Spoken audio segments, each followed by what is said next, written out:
E aí, pessoal, tudo bem? Tranquilo? Vamos lá? Vamos fazer nossa aulinha de separação de misturas. Para você entender isso aqui, você precisa saber muito bem do que se trata uma mistura homogênea e uma mistura heterogênea. Senão, volta para a aulinha anterior, senão isso aqui vai perder bastante, você vai perder muita coisa e não vai valer a pena. Então, uma mistura homogênea, para relembrar, é aquela que só tem uma fase, você só consegue ver uma coisa só. E heterogênea, a gente tem mais de uma fase. Por exemplo, água e areia, você consegue detectar os dois. É importante dar uma treinada antes em misturas, saber quando a gente tem uma mistura ali só tem interação física, não tem nenhuma reação química envolvendo. Então, se os componentes estão juntos, fazendo uma fase, ou duas, três, quatro, cinco, eles estão juntos só fisicamente, então dá para separar. E é isso que a gente vai estudar hoje. Vamos fazer o seguinte, primeiro raciocínio, um método que sirva para uma mistura heterogênea, dificilmente ele vai servir para uma mistura homogênea e vice-versa. Raros são os métodos que servem para os dois. Eu vou apresentar só dois que caem nesse caso, mas no geral eu vou colocar aqui em ordem de importância, do mais para o menos importante daqueles métodos que funcionam para um e para outro. Vamos começar para a mistura heterogênea, que obviamente vai ser o mais fácil de separar, visto que já visualmente você já consegue identificar os dois componentes. Filtração. Eu elejo esse aqui como o mais importante método das misturas heterogêneas. Eu até separei aqui em filtração simples e filtração a vácuo, mas tudo é filtração. Então, a filtração consiste em você pegar a sua mistura onde você tem um sólido junto de um líquido ou um sólido junto de um gás. Então, eu posso separar um sólido de um líquido ou eu posso separar um sólido de um gás. O que vai separar? Vai ser um aparato que retenha o sólido. Esse aparato nada mais é do que um filtro. Esse filtro pode ser desde um filtro super sofisticado, que um elemento que custe $500, como pode ser uma camisa velha, que você passe uma água com areia e a areia fique presa nesse tecido. Então, qualquer aparato que retenha o sólido e deixe passar o líquido ou deixe passar o gás, você tem uma filtração. Isso aqui é a clássica de laboratório, onde a gente tem um funil, normalmente de vidro, e aqui dentro desse funil a gente coloca um papel de filtro especial, muito parecido com aquele que a gente usa em casa para fazer café. Só que o de laboratório a gente compra ele é uma circunferência, um papel assim, em formato de circunferência no laboratório. A gente dobra ele normalmente em 4 partes e produz um conezinho e encaixa no funil. Pronto. Então, esse papel de filtro, o nome disso aqui, papel de filtro, é utilizado para poder reter o sólido e deixar passar o líquido. Então, basicamente é isso. Aqui é uma mistura exemplo, sólido, líquido, areia e o líquido. O sólido fica retido e o líquido passa. Bom, aí existem vários tipos de papéis de filtro. Então, tem vários tamanhos, porque às vezes você tem uma areia, uma mistura grosseira, qualquer papel. Então, quanto mais grosso, mais rápido, mais grosso o papel, né, mais poroso, mais rápido vai passar o líquido e você vai ter uma filtração bem eficaz ali. Mas às vezes eu tenho uma mistura heterogênea onde o sólido é muito fininho, então você precisa usar um papel de filtro mais adequado. Óbvio que isso vai fazer com que demore mais. Aqui eu falei muito do sólido líquido, né? Mas, por exemplo, aspirador de pó, você tem ali um filtro de pano, normalmente, que segura o sólido e deixa passar o gás. Também funciona assim. Os pelinhos no nosso nariz, né, eles funcionam como um filtro. Eles retêm materiais sólidos um pouquinho maiores e não deixam isso aí para o seu sistema respiratório. Bom, então aqui está um sistema já de laboratório, com um funilzinho, mas pode ser feito de muitas maneiras diferentes. Aquele que você tem na sua casa, no filtro de água, é um exemplo de filtração. Aí aqui eu já coloquei filtração a vácuo. Como é que funciona a filtração a vácuo? A gente usa o mesmo papel de filtro, só que esse papel de filtro vai nesse objeto aqui, ó, parece um funil de porcelana. Na realidade o nome dele é funil de Buchner. Tá aqui o nomezinho dele. O funil de Buchner, a gente não dobra o papel de filtro, a gente coloca ele inteiro e passa o líquido. A diferença é que esse frasco aqui, o Kitasato, ele tem essa parte lateral onde é feito vácuo. Então é como se estivesse chupando o ar aqui para dentro, né? Tá? O ar está sendo sugado. Então, você gera aqui uma pressão diferenciada, onde o líquido ele é puxado aqui para dentro. Então, qual o objetivo da filtração a vácuo? Primeiro que ele vai filtrar muito mais rápido que uma filtração comum. Então, às vezes, você tem uma mistura onde o sólido é muito fino, é demorar muito, ou você quer secar ali aquele sólido, tirar aquele excesso de água, ele é mais indicado. Você pode usar uma trompa d'água, ligar na torneira lá, hoje em dia isso não é muito ecológico, você vai consumir muita água, existe uma bomba mesmo, elétrica, que puxa. Você pode usar de duas formas. Mas o princípio da filtração a vácuo, da filtração simples, é a mesma coisa, né? É separar um sólido de um líquido, separar um sólido de um gás. Próximo, decantação. A decantação eu posso separar um sólido de um outro sólido, como também posso separar um líquido. Opa, derrei aqui. Peraí. Vamos apagar. Eu posso separar um sólido de um líquido, ou eu posso separar um líquido de um outro líquido. Vamos começar o mais clássico, líquido com líquido. Toda vez que aparecer uma questão que tenha dois líquidos numa mistura heterogênea, com certeza é decantação. Você não precisa nem ficar fritando muito, tá? Não tem outra saída, pelo menos não dessas comuns. Então a gente usa esse funilzinho aqui, funil também pode ser chamado de ampola, tá? Ampola de separação, ampola de bromo, funil de bromo, ampola de separação, ampola de decantação. Aqui tem um desenho bem legal, uma foto dela bem interessante, né, de vidro. A gente tem a torneirinha aqui embaixo. Aí você coloca os dois líquidos, o líquido de menor densidade fica na parte superior, de maior densidade fica embaixo.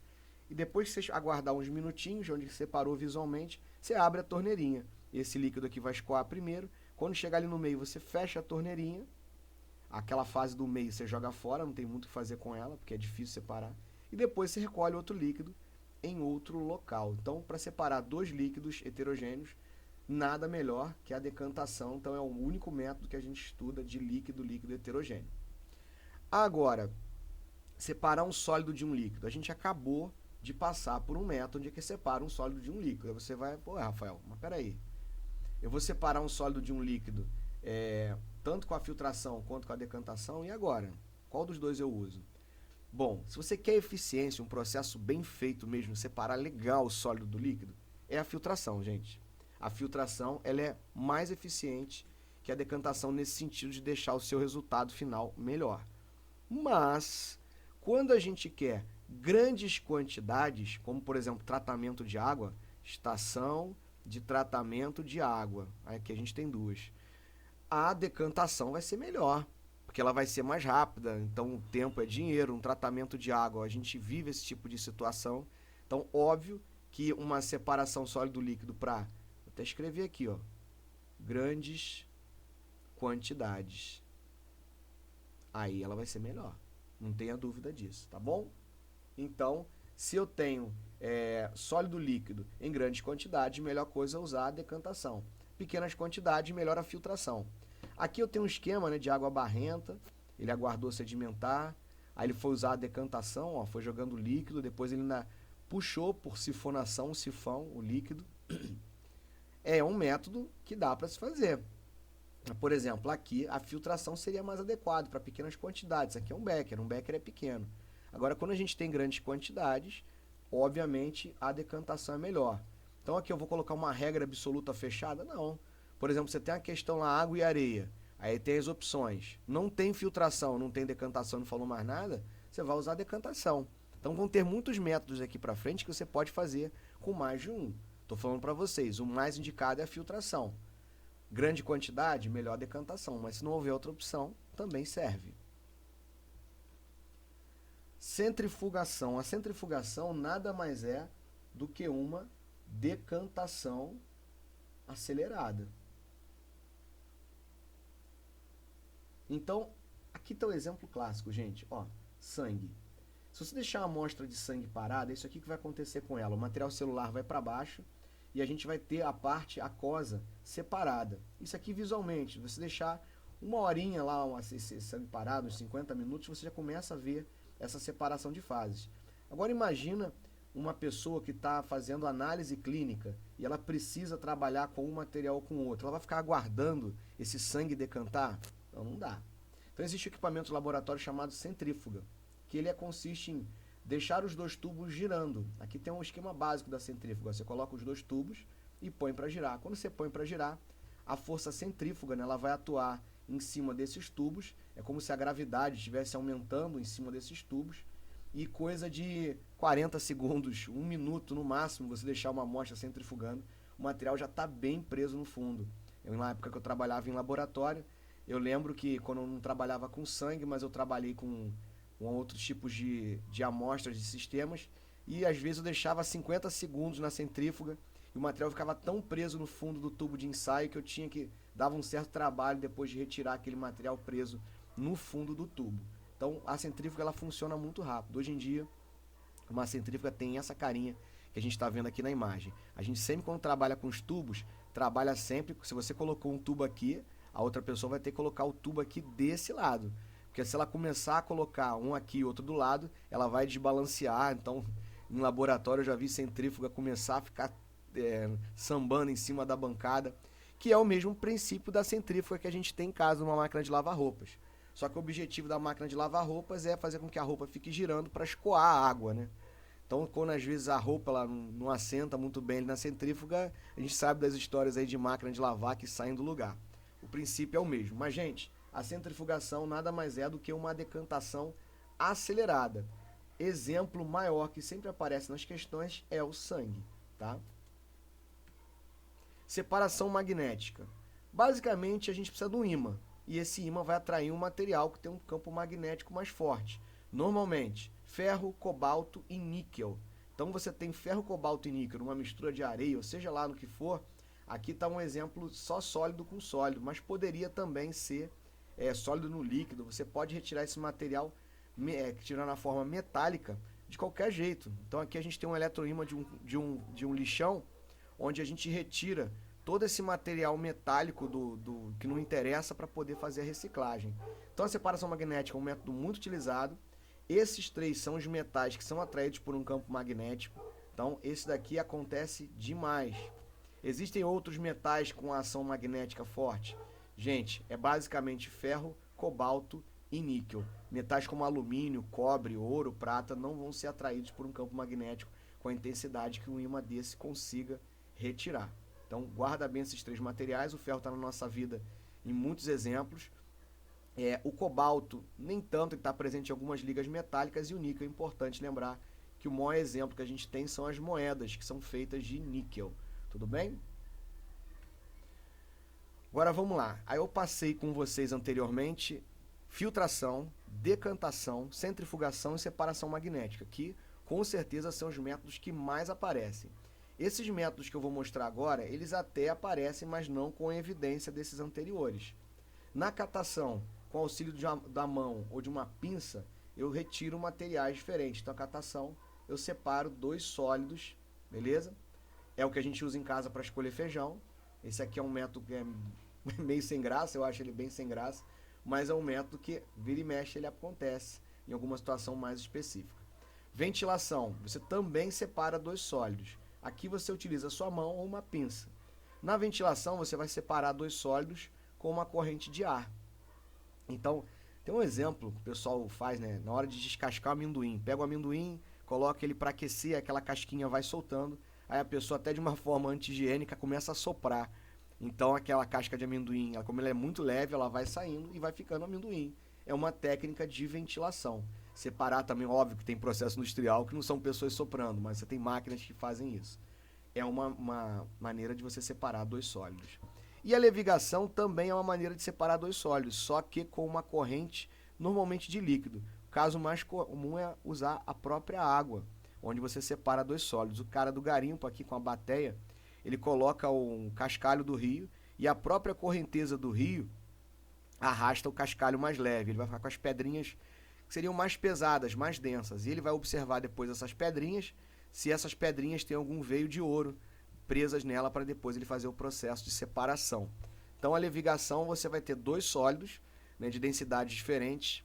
Obviamente o menos denso vai ser arrastado pela água e o mais denso vai ficar ali preso na bacia, então ele vai poder verificar se tem ouro ou não. Muito utilizado no exemplo do garimpo.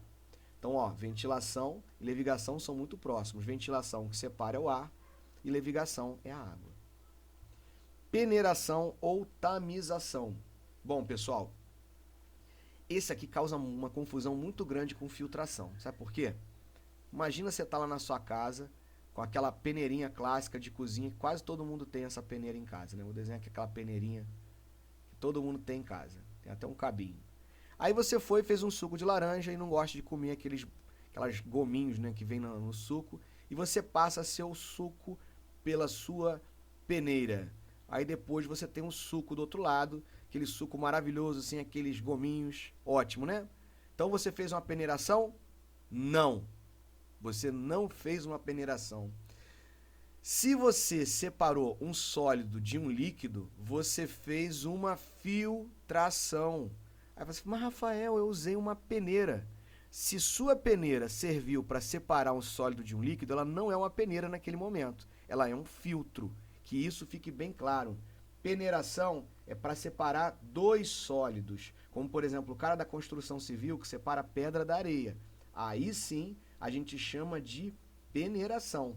Beleza? Ou então a pessoa vai separar o açúcar do mais grosso, mais fino, ou então aqui a tapioca, que ele está usando a peneira para deixá-la mais fino. Então, a peneira é para separar sólidos. Se você estiver usando uma peneira para separar um sólido de um líquido, você fez a filtração. Cuidado com isso, hein? Também pode ser chamado de tamização. Ó, dissolução fracionada. Esse aqui é o primeiro método que eu vou mostrar para vocês. A gente está só falando de mistura heterogênea por enquanto. Esse método aqui é o único que serve para, por enquanto, é o único que serviu que vai servir para mistura homogênea e heterogênea. Então vamos lá. Exemplo clássico. Imagina que você tem aqui, ó, sal e areia. Esse exemplo é muito bom. Aí você foi e jogou água. Quando você jogar água, você vai dissolver só o sal, a areia não.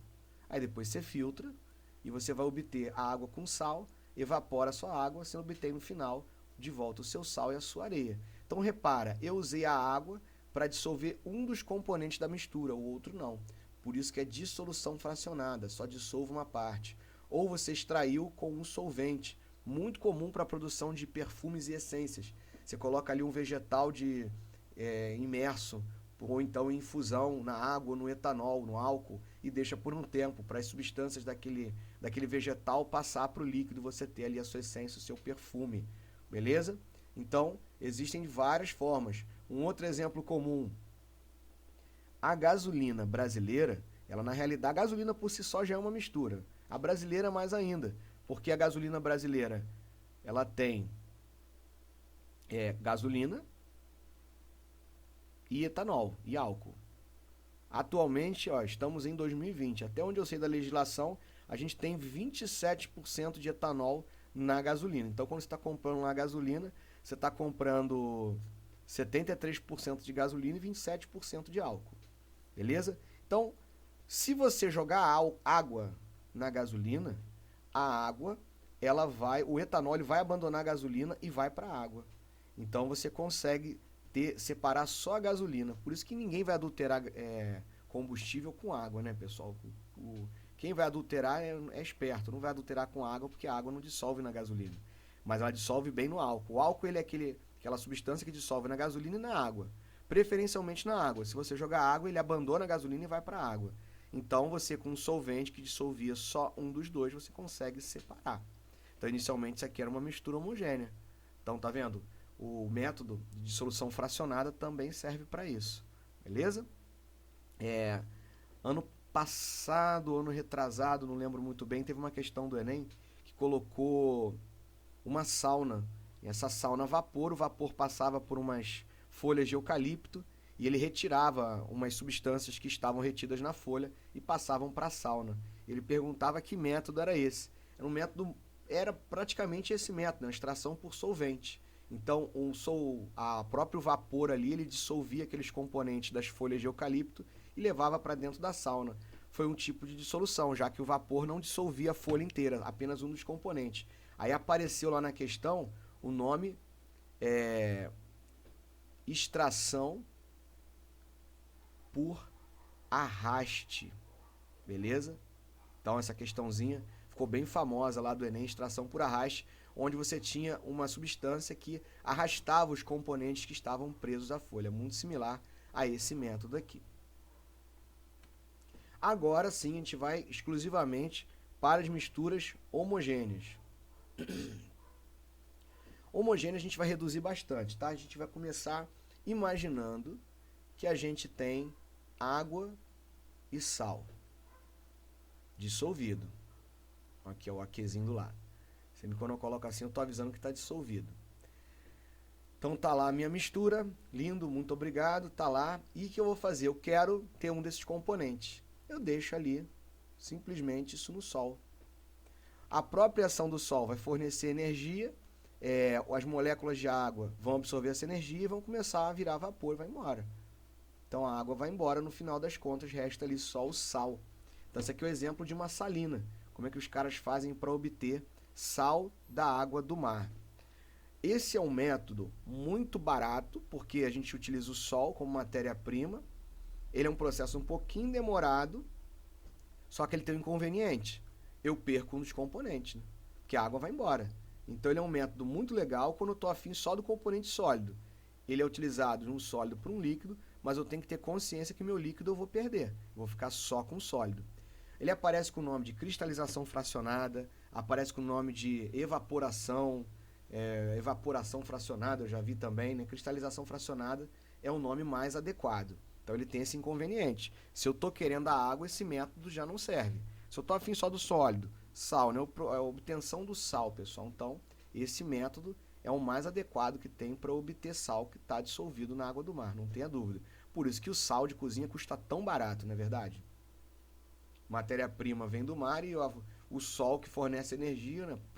Aparentemente é tudo de graça.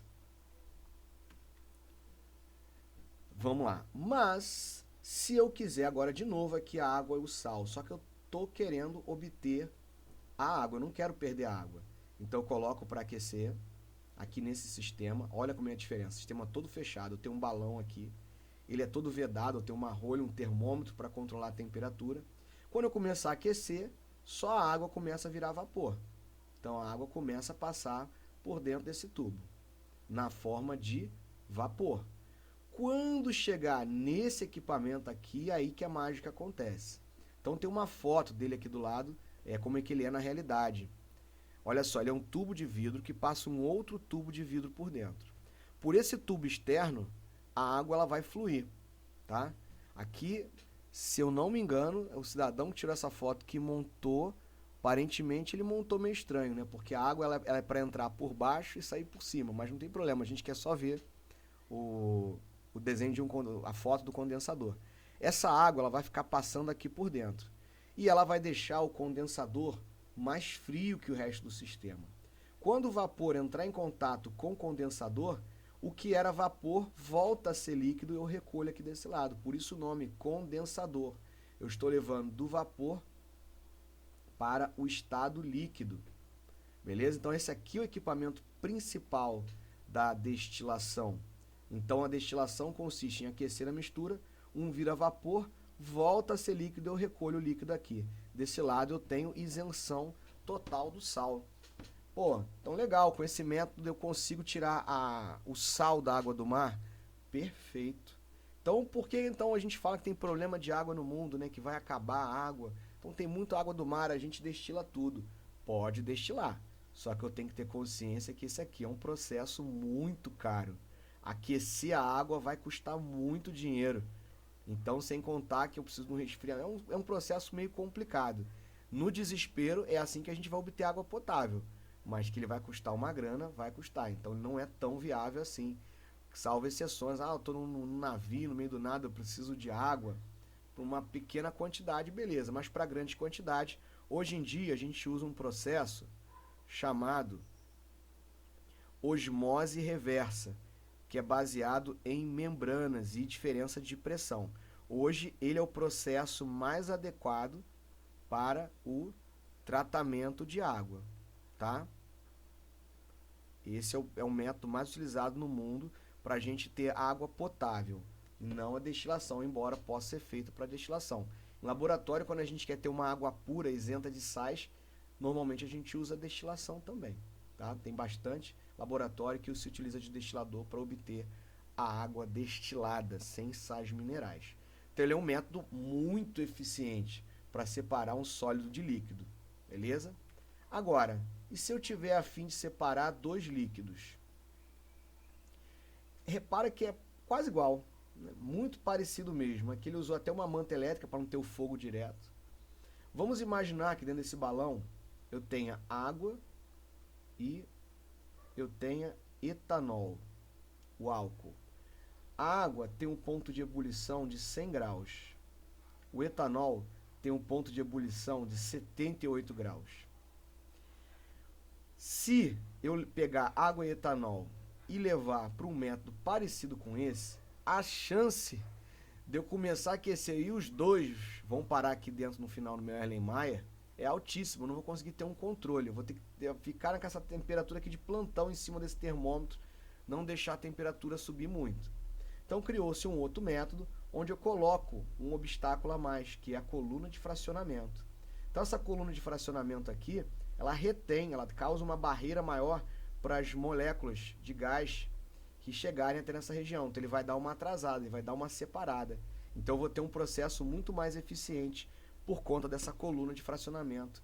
Então aqui eu já consigo separar os componentes com ponto de ebulição mais próximos. Então a diferença básica da destilação fracionada, a gente até resume, né? Destilação fracionada entre dois líquidos, destilação simples entre um sólido e um líquido. Na realidade, destilação fracionada é quando a gente tem os pontos de ebulição que eles estão muito próximos, que eu tenho que ter um pouquinho mais de cuidado. Aí usa a coluna de fracionamento. A destilação simples, eu tenho os pontos de ebulição muito distantes. Gente, para vocês terem uma ideia, a água, ela tem um ponto de ebulição de 100 graus. Pô, o sal, ele passa de 1000. O sal começa a virar líquido a 800 graus. Então tá muito longe, eu não vou nem conseguir transformar o sal em líquido com um biquinho desse aqui de laboratório, né? Não vai dar.